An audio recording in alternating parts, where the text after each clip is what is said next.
But you, Daniel, shut up the words, and seal the book until the time of the end.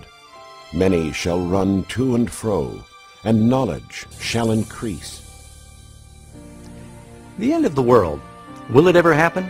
If so, when? This is one of the most important and mysterious questions of all time.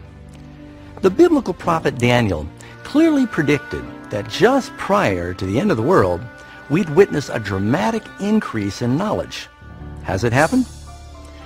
Consider, for instance, how dramatically modes of transportation have changed in recent times. For 60 centuries, man could travel no faster than the quickest horse. Now voyages that once required months are achieved in minutes. In one generation, the computer revolution has brought about mind-boggling changes that our ancestors could never have even imagined.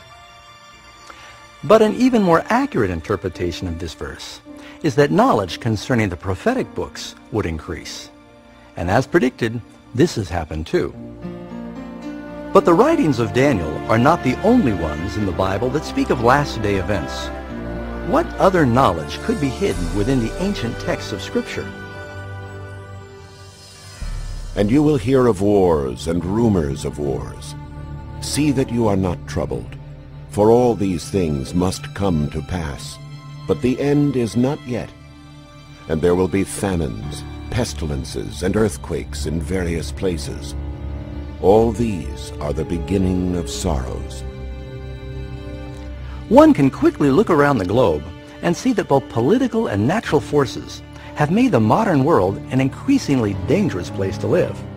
Think about it.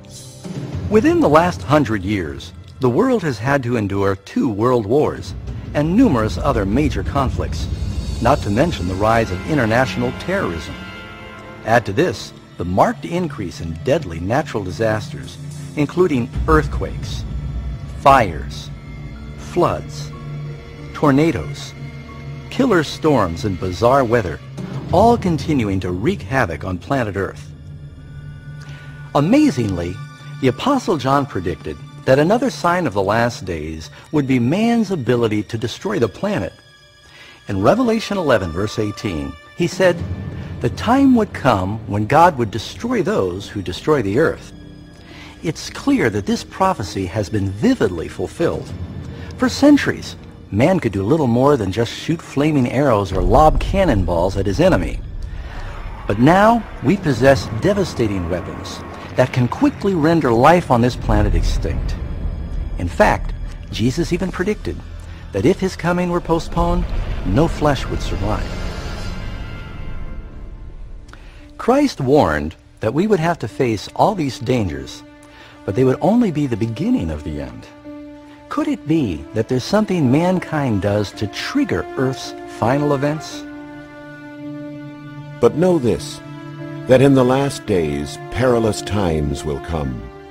For men will be lovers of themselves, lovers of money, boasters, proud, blasphemers, disobedient to parents, unthankful, unholy, unloving, unforgiving, slanderers, without self-control, brutal, despisers of good. Anyone who has lived through the past several decades cannot deny the steady and frightening moral freefall of modern society. Each generation continually pushes the envelope of acceptable behavior. As a result, each succeeding generation operates under a lower moral standard than the one before. And unfortunately, there appears to be no end to this shameful trend. In Noah's day, chronic moral decay led to global destruction from a flood. In Lot's time, the perverted depravity of Sodom and Gomorrah led to the annihilation of these cities by fire from heaven. As it was also in the days of Lot. They ate, they drank, they bought, they sold, they planted, they built. But on the day that Lot went out of Sodom, it rained fire and brimstone from heaven and destroyed them all. Even so will it be in the day when the Son of Man is revealed. And so in our day, could it be that rampant immorality and perversion will once again call down judgments from heaven? Along with society's moral decline, the Bible also warns that in the last days there will be a dramatic rise in spiritualism and the occult. Now the Spirit expressly says that in latter times some will depart from the faith, giving heed to deceiving spirits and doctrines of demons. The practice of communicating with the dead, long forbidden by the Scriptures, is fast becoming acceptable even in modern churches. Television programs and movies featuring witchcraft and the occult themes have become extremely popular, especially among the young people. In spite of all this rampant spiritualism and immorality, the Bible teaches that where sin abounds, grace abounds even more. And so one exciting bright spot of the last days is Jesus' promise that just before his return, the gospel would go to all the world. And this gospel of the kingdom will be preached in all the world as a witness to all the nations, and then the end will come.